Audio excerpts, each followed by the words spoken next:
What's going on, everybody? Welcome back to the film room. The Steelers defense looks completely broken, guys. This is on pace to be the worst unit in franchise history. So I've cut about 7 to 8 plays from the loss against the Packers. I think perfectly encapsulates their struggles beyond just the talent aspect of things. Forget the details. This is a group that just can't seem to get the basics down pat. It's incredibly frustrating film. So I know you guys are frustrated as well. So I want to talk through some of these things with you all. Just before we get started, if you guys could do me a favor, like the video, subscribe to the channel, drop me a comment. All that stuff is greatly appreciated on my end. So this first play we're going to go over is a arrow screen RPO to Tucker Kraft in the flat. Kraft ended up with 131 yards after catching this one. Just kind of inexcusable mistakes from the Steelers here. The Packers love to get him the ball in the flat. They almost look surprised when Green Bay went to some of these plays. You'll see Kraft come along in motion. We get the original bump over from Cole Holcomb. Looks like he's going to cover him in man coverage. We're playing man coverage at the top of the screen. But as Jordan Love gets this little flash fake for the run, Cole Holcomb doesn't travel with Tucker Kraft. You see DeShon Elliott immediately recognizes that we don't have anybody on 85, try to hustle down this player from behind. Love drops his arm angle, throws around TJ Watt. Can't quite make the tackle, can't get off blocks on the perimeter. And that's just about as easy as it's going to get in the NFL near the red zone. This next play here is going to be a little stick Y cross concept. Popular Packers passing concept that they like under Matt LaFleur. Kind of talk through some of these things. So as you notice, especially with the Bengals game last week and then this game, quarterbacks are getting the ball out really quickly against the Steelers right now. Love went 18 of 21 for 3 touchdowns on throws that happened under 2.5 seconds. So right here, quarterbacks are hitting their back foot, finding their first read, and we're making it really easy on them in the process. So right here, we're going to get Patrick Queen. He's going to get completely out leveraged from the flat. We're going to get the stick route from the number one, kind of a pseudo screen or pick play, if you will. But as you kind of rewind this thing, man, you'll notice that DeShon Elliott, we're sending a blitz from 10 yards of depth. You just do not see this type of stuff in the NFL, mainly because quarterbacks are not going to hold the ball that long. So this is a complete non-factor of the play. He's never going to get home. It's a poor schematic decision. And then also you'll say, how could we play this a little bit differently? We could have Elliott cover the tight end. That way he can bubble over the stick route. We're not going to be out leveraged to the flat. But even if we did that per se, we can't communicate who has who. Down at the bottom of the screen, you'll see Jalen Ramsey, Darius Slade. They're both guarding the same player here, the number one, and we don't have anyone to cover the crossing route. So Romeo Doubs has 10 yards of separation in the middle of the field. That showed up throughout this game as well. Porter missing a tackle in space, familiar theme. Packers' most explosive plays in the NFL, and they were able to kind of churn some out, especially in the second half. This is the first drive of the second half, touchdown to Savion Williams. So this is going to be a 4-strong swing screen. Kind of an unlucky thing more than anything else. The Steelers are going to end up blitzing the nickel, Jalen Ramsey, into the screen. But I want you guys to take a peek at Darius Slay at the top of the screen. I will highlight him with my cursor right here. I want you guys to watch the effort on this play, and you guys rate this thing 1 to 10 on how hard he's actually trying to get this ball carrier on the ground and prevent a touchdown. So I'll give you guys the end zone angle as well. So I'll freeze frame it. He is, right near the end zone.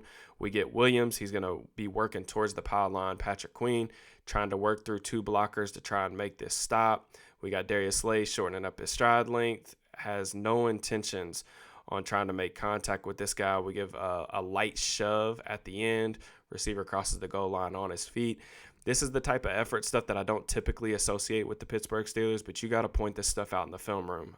It should be a non-negotiable part of wearing that uniform. If the coaches aren't going to point it out, the team captains have to, right? So next play here, I've been an advocate for trying to get Brandon Echols on the field, especially with how poorly Darius Slay has played really in all facets of defensive football. But having said that, stopping the run is more than just the front 7 guys that are in the box, right? And I thought the Steelers did some good things, slowing down Josh Jacobs, making the Packers one-dimensional. But as you'll see here, Chuck Clark's going to, try to run through this C gap. We're going to get some immediate penetration and stop the back, get the back to stop his feet. Now, as he bounces things out to the outside as the cornerback, you cannot allow somebody to get outside of you. And we don't make the tackle right there in space.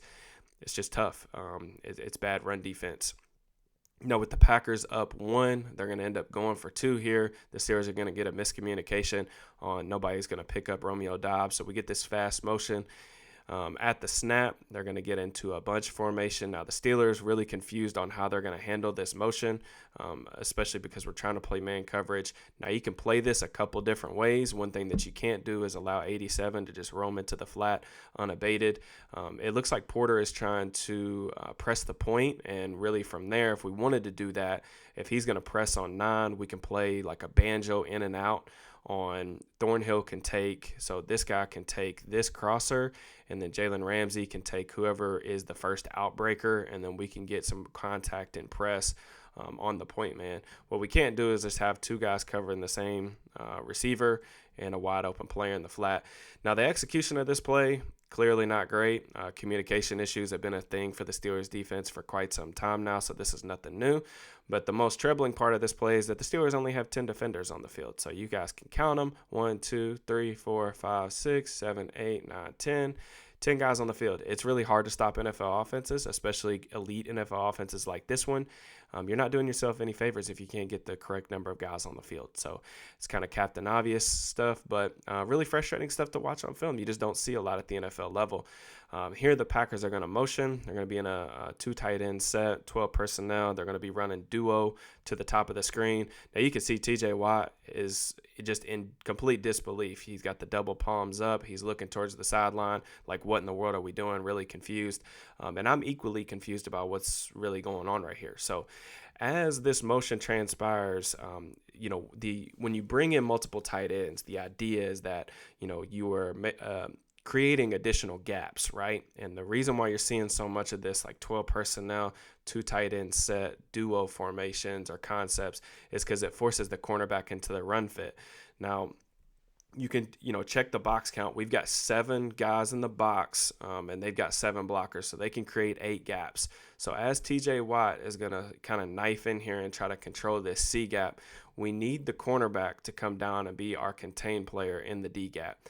Porter is actually backpedaling. He's like 15 yards off the line of scrimmage, just completely confused, and I'm just really not sure of what's going on right here. You can see TJ, he's got his hands up. We get the back on the ground, but we can't be allowing explosive run plays like that just because guys are losing their mind and forgetting their run fit assignments. So very confused. That's really unfortunate.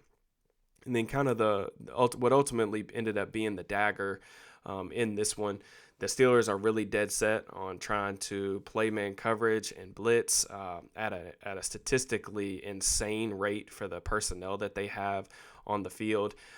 Jordan Love absolutely shredded the blitz in this one. Again, just talk about decisions from the coaching staff, especially in this type of moment where it's a gotta have it type of game altering situation. Love is second in EPA per dropback against the blitz this season. The Steelers ultimately end up deciding that they want to bring pressure, so we're going to be playing man free. We're going to be blitzing both of the linebackers, and it's going to leave the middle of the field wide open. At the Packers at the top of the screen, they're going to give Tucker Kraft a free release from the foot of the stack, and he's going to have a little option route.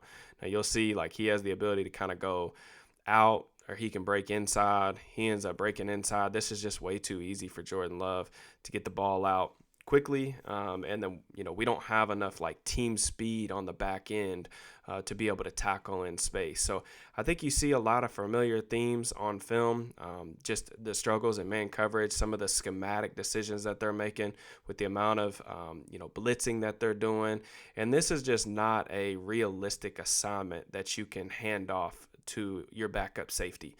Tucker Kraft at this point has well over 100 yards. He's been in the end zone. He's been really terrorizing you all day long. And the fact that you think that Chuck Clark can, cover this by himself with no help in the hole, or at least inside here over the middle, is just poor. It's poor personnel awareness. It's poor coaching decisions.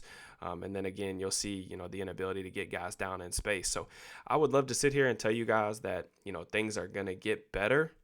But I'm just not really sure that there's actually any evidence on film that this group is, trending towards turning things around in the right direction. So we'll see what happens next week against the Colts. Again, if you guys would, please do me a favor, like the video, subscribe to the channel, drop me a comment. I will talk to you guys very soon. Peace and love.